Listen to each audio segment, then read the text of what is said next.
क्या बताया गया था कि प्रायिकता का मतलब क्या है? संभावना से। प्रायिकता का अर्थ किससे? संभावना। यानी संभावना का मतलब हुआ घटना घट भी सकती है और घटना नहीं भी, या हो भी सकता है या नहीं भी। यानी संभावना यानी आपके सोच के ऊपर निर्भर है। यानी यदि कोई साधारण व्यक्ति सोचा कि आज बारिश हो सकती है, कोई व्यक्ति क्या सोचा कि बारिश हो सकती है, लेकिन किसी ने अपना संभावना व्यक्त किया कि ना आज बारिश ना हो। यानी प्रायिकता का संबंध संभावना से ही था, असंभावना से ही है। कहने का तात्पर्य है उस व्यक्ति ने जो बोला कि बारिश हो सकती है तो भी घटना क्या घटेगी? एक ही। अब बारिश नहीं होगी तो घटना जीरो। ये समझो। यानी इसका तात्पर्य इसको हम किससे जानेंगे? बताया गया संभव या निश्चित घटना की प्रायिकता क्या होती है? एक। यानी बारिश होगी यानी घटना एक होगी। बारिश नहीं होगी इसकी घटना क्या हो गया? शून्य। हम बगीचा में गए, बगीचा में जाने के बाद आम पका हुआ है, देख मतलब बगीचा में सभी साथी एक साथ गए और देखा कि आम पका हुआ है, तो संभावना व्यतीत किया कि आम गिर सकता है या, तो फिर साथ वाला क्या बोल रहा है कि ना आम न गिरेगा। तो संभावना व्यतीत यह हुआ, यानी प्रायिकता में यह तात्पर्य हुआ कि आम गिरेगा तो घटना एक घटेगी। आम गिरेगा तो यानी संभव घटना की प्रायिकता क्या होगी? एक। आम नहीं गिरेगा इसका मतलब घटना शून्य। कोई दिक्कत? इसीलिए यहाँ पे लिखा गया है संभव या निश्चित घटना की प्रायिकता क्या होती है? एक। इसके अलावा संभव और निश्चित के अलावा दूसरा नाम आप लोग जानते हैं क्या? पूछेगा एग्जाम में, ये दोनों के अलावा कोई दूसरा नाम दे दे, क्या दे देगा? निर्धारित घटना की प्रायिकता। निर्धारित घटना की प्रायिकता तब क्या बताइएगा? बताइए। जब बोले कि निर्धारित घटना की प्रायिकता क्या होगी तो भी एक, क्योंकि ये तीनों शब्द एक ही है। निर्धारित, निश्चित या संभव, तीनों शब्द क्या है? एक है। और तीनों का आंसर क्या होगा? एक। तीनों का आंसर क्या होगा जी? एक। और पूछेगा संभव हो गया, असंभव या अनिश्चित, असंभव या अनिश्चित या अनिर्धारित, असंभव या अनिश्चित या अनिर्धारित घटना की प्रायिकता शून्य। ठीक। इसके लिए क्या बताया गया? PE dash. अनिर्धारित डैश का मतलब क्या है? अनिश्चित। अनिश्चितता का बोध, नहीं का बोध क्या कर रहा है? यानी पीई का मतलब होगा घटना घटने की प्रायिकता। घटना घटने की प्रायिकता। और यहाँ पे लिख दिया गया पीई डैश का मतलब घटना नहीं घटने की प्रायिकता। यानी ये घटना नहीं घटने की प्रायिकता को किससे जानेंगे? पीई डैश से। और घटना घटने की प्रायिकता को किससे जानेंगे? पीई से। और ये दोनों घटनाओं का योग किसके बराबर? एक के बराबर। जो आपके एग्जाम में हर साल पूछता रहता है कि घटना घटने की प्रायिकता और घटना नहीं घटने की प्रायिकता दोनों का योग क्या होगा, तो क्या बताइएगा? एक। कोई दिक्कत?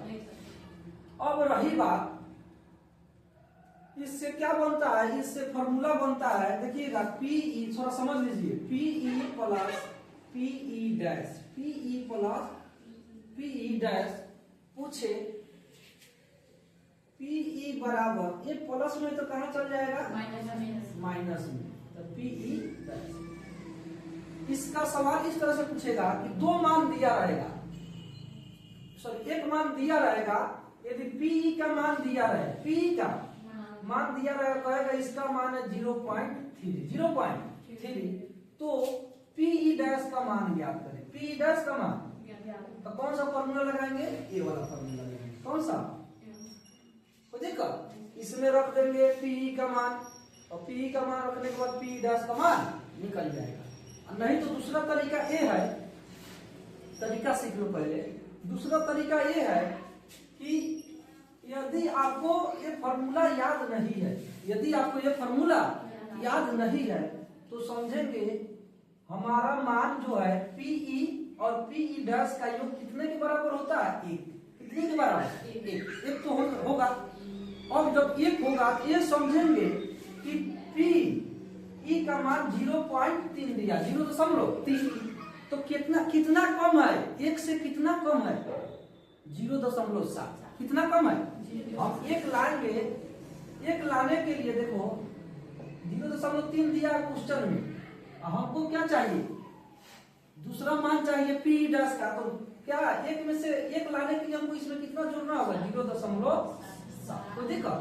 तो यानी हमारा पीई का मान 0.3 था, तो पीई डैश का मान क्या होगा? 0.7। कोई दिक्कत? चलो अगला पॉइंट है, ये फॉर्मूला हम पढ़ाए थे कि प्रायिकता का फॉर्मूला क्या होता है? प्रायिकता का फॉर्मूला क्या होता है? तो बताइएगा। घटना घटने की संख्या, घटना संख्या बटा घटना घटने की कुल संख्या। इसका इंग्लिश में फॉर्मूला क्या होगा? पीई बराबर एनी बटा एनी। पीई किसका सिंबल है? घटना घटने की प्रायिकता का। पीई किसका सिंबल है? घटना घटने की प्रायिकता का। एनी क्या है? घटना घटने की संख्या।